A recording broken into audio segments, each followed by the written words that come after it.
High friends, আমি Shovan. Welcome to my YouTube channel. এখন আমি হাক মুভিটা রিভিউ করবো, যে মুভিটা 7th নভেম্বর 2025-এ রিলিজ হয়েছে। মুভিটা ডিউরেশনের কথা যদি বলি, 2 ঘন্টা 8 মিনিট মুভিটার ডিউরেশন। খুব শর্ট অ্যান্ড ক্রিস্পি ওয়েতে মুভিটাকে ওয়েল বিল্ড আপ মুভিটাকে বানানো হয়েছে। সুপার ভার্মা এই মুভিটা ডিরেক্ট করেছেন, বিশাল মিশ্রা এই মুভি মিউজিক দিয়েছেন। গানগুলো খুব ভালো। তো এখানে ইয়ামি গৌতমের নাম থাকে হলো সাজিয়া বানু, এবং ইমরান হাশমির নাম থাকে এখানে আব্বাস খান। তাদের মধ্যে যে সম্পর্ক, সেই সম্পর্কের টানাপোড়েন এবং সেখান থেকে কিভাবে তারা তাদের মধ্যে বিচ্ছেদ, এই জিনিসগুলো জানতে হলে অবশ্যই আপনাদের হাক মুভিটা দেখতে হবে। এবং এখানে কিন্তু কোনো রিলিজিয়ন নিয়ে কিন্তু মুভিটাকে এখানে কিছু মানে সেভাবে বলা হয়নি। এখানে এস্টাবলিশ করা হয়েছে অ্যাকচুয়ালি জেন্ডারকে নিয়ে। এবং এখানে যেভাবে ইয়ামি গৌতম অভিনয় করেছে, রীতিমতো ফাটিয়ে এখানে অভিনয় করেছে ইয়ামি গৌতম। ইয়ামি গৌতমের অভিনয় আমার দুর্দান্ত লেগেছে। এখন অব্দি ইয়ামি গৌতমের যে কটা আমি সিনেমা দেখেছি, তার মধ্যে এটাই বেস্ট। এবং এটা কিন্তু সত্যিকারের মানে বেস্ট অন ট্রু স্টোরি।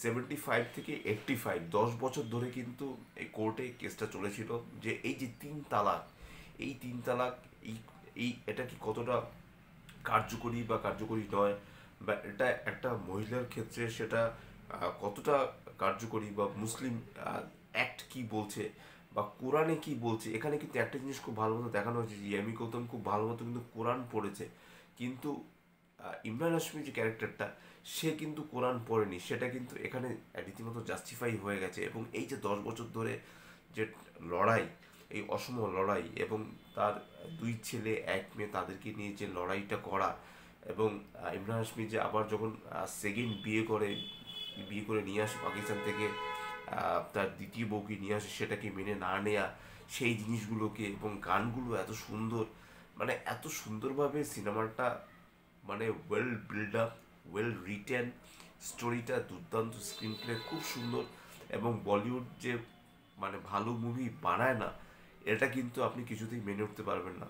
কারণ হাক এই মুভিটা কিন্তু প্রমাণ করে দিয়েছে যে সিনেমাটা সত্যিই খুব ভালো একটা সিনেমা। এবং 1975 থেকে 1985, এই যে 10 বছরের টাইম লাইনটাকেই এক্স্যাক্টলি দেখানো হয়েছে। এবং ইয়ামি গৌতমের বাবার ভূমিকায় যে লোকটা অভিনয় করেছে, সে রীতিমতো যতটুকু সময় স্ক্রিন প্রেজেন্স তার খুব কম ছিল, তার ক্যারেক্টারটা এখানে মারা যায়। এটা আমি স্পয়লার দিচ্ছি, স্পয়লার দিলে আমার মনে হয় না খুব একটা ক্ষতি হবে, কিন্তু রীতিমতো ফাটিয়ে অভিনয় করছে। এবং মুসলিম ল, তাদের একটা তাদেরও একটা কোর্ট রয়েছে। সেই কোর্টের ওখানেও কিন্তু এমি গৌতম যেরকম যে যুক্তিগুলো দেয়, সেই যুক্তিগুলোর বিরুদ্ধে গিয়ে কিন্তু অ্যাকচুয়ালি মুসলিম যে অ্যাক্ট যেটা, তারাও কিন্তু ঠিকঠাক মতো কোনো কথা বলতে পারেনি। এবং এই যে একটা একটা করে সালগুলো বেরোতে থাকে, 75 থেকে 76, বা প্রথমে এমনি কোর্ট দেখায়, আলিগড় হাইকোর্ট, তারপরে সুপ্রিম কোর্ট,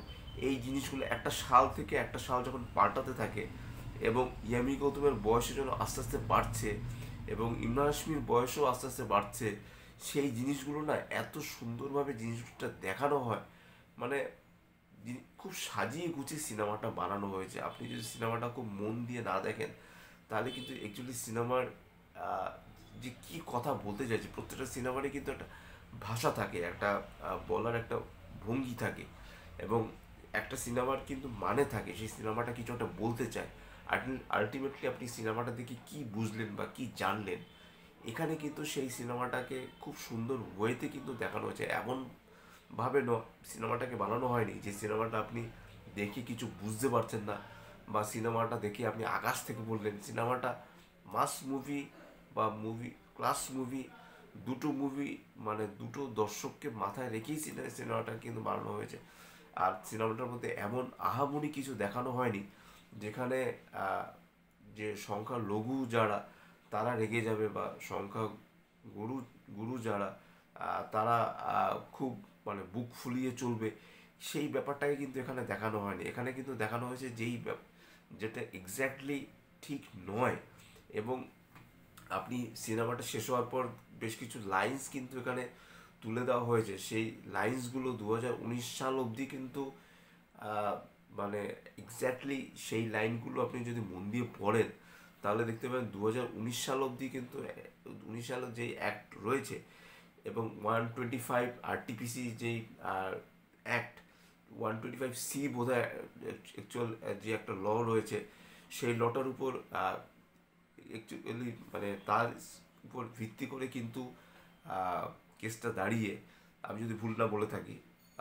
তো এখানে কিন্তু অনেকগুলো ব্যাপার রয়েছে এবং এখানে যে কোর্টরুম ড্রামা রয়েছে সেটাও কিন্তু খুব সুন্দরভাবে দেখানো হয়েছে। খুব বেশি যে কোর্টরুম ড্রামা রয়েছে সেটাও নয়, এবং একদম শেষে গিয়ে বলতে হবে ইয়ামি গৌতমের যে স্পিচটা, যে বানু, যে সাজিয়া বানুর যে স্পিচটা এত সুন্দর, এত কঠিন বাস্তব ভাবে সে কথাটা বলে এবং এত সুন্দরভাবে তার বলার অঙ্গভঙ্গি, তার বাচন, তার বডি ল্যাঙ্গুয়েজ, মানে এত সুন্দর অভিনয় করেছে এখানে ইয়ামি গৌতম, মানে কি বলবো। এবং তার হাঁটা চলা এবং মানে সে খুব সুন্দরভাবে সিনেমাটায় অভিনয় করার জন্য খুব ভালো মতো কিন্তু রপ্ত করে সিনেমাটা।